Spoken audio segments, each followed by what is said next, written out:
අපි කලින් වීඩියෝ එකේදී කතා කරා for loops දාගෙන ලේසියෙන් අලංකාරවත් LED රටා හදාගන්න කොහොමද කියලා.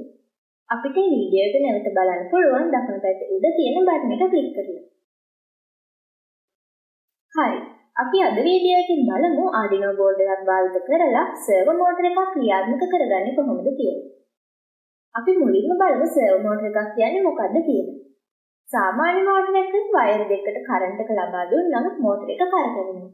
ඒත් servo motor එකේ එහෙම නැහැ. මේ servo motor එකට වයර් තුනක් තියෙනවා. servo motors වල විශේෂත්වය තමයි අපිට අවශ්‍ය අංශක ප්‍රමාණයට මේ motor එක කරකව ගන්න පුළුවන්. හරි. දැන් අපි බලමු මේ servo motor එකෙන් වැඩ කරන්නේ කොහොමද කියලා.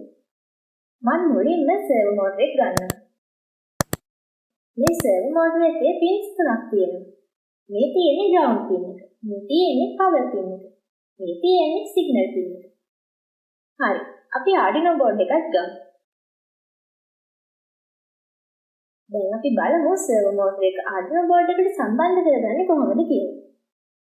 මුලින්ම මම servo motor එකේ ground එක Arduino board එකේ ground එකට සම්බන්ධ කරගන්නවා.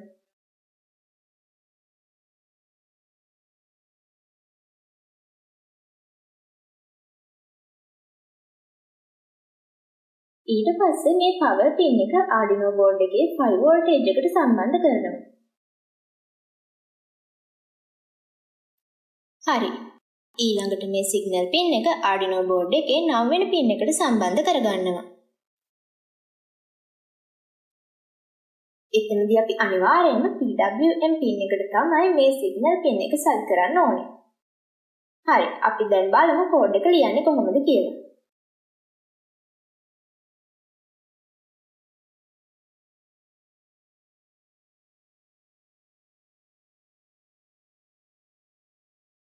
මේකෙදී අපි කෝඩ් එක ලියන්න පටන් ගන්න පොඩ්ඩක් වෙනස් විදිහකට.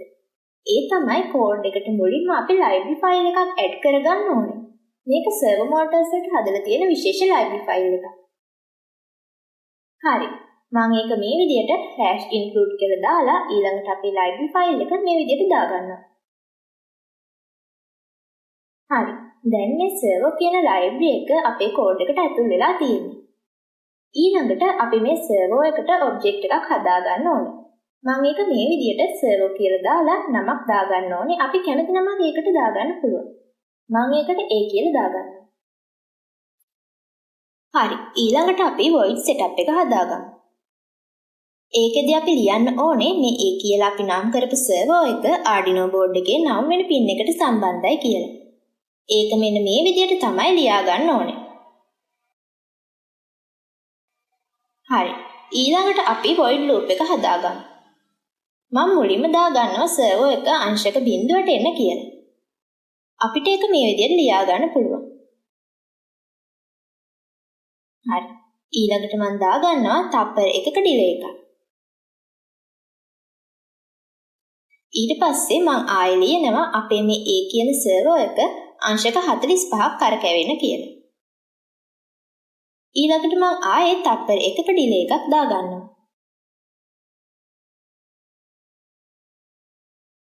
හරි. දැන් අපි කෝඩ් එක රන් කරලා බලමු.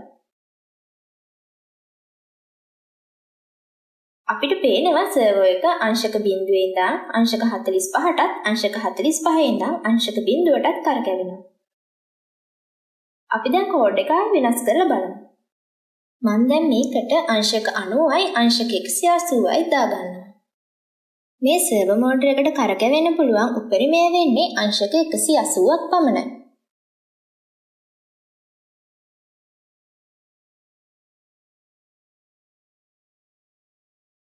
හරි. අපි දැන් මේ කෝඩ් එක රන් කරලා බලමු.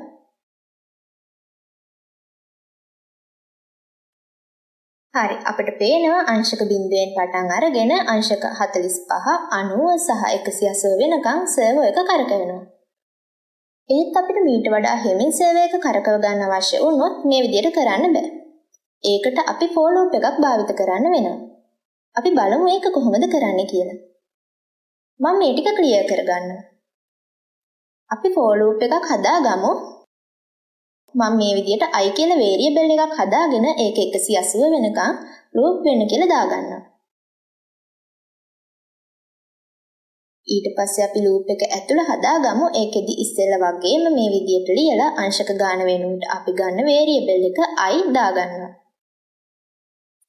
ඊළඟට මම milliseconds 20ක delay එකකුත් දාගන්නවා. ඒකෙන් කියන්නේ අංශක එකකට milliseconds 20ක delay එකක් තියන්න කියලා. හරි. අපි දැන් මේක run කරලා බලමු.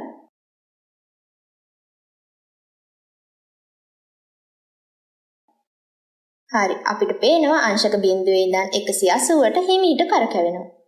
මේ වේගය අපිට වෙනස් කරගන්න පුළුවන් delay එක වෙනස් කරලා. දැන් මම මේ විදියට අනිත් පැත්තට කෝඩ් එක ලියා ගන්නවා.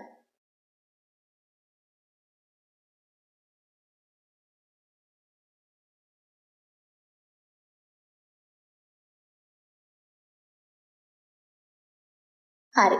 අපි දැන් මේකත් run කරලා බලමු.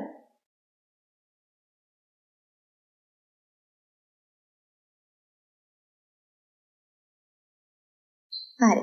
අපිට මේ විදිහට අවශ්‍ය ඕනෑම අංශක ගානකට මේ servo motors කරකවන්න පුළුවන්.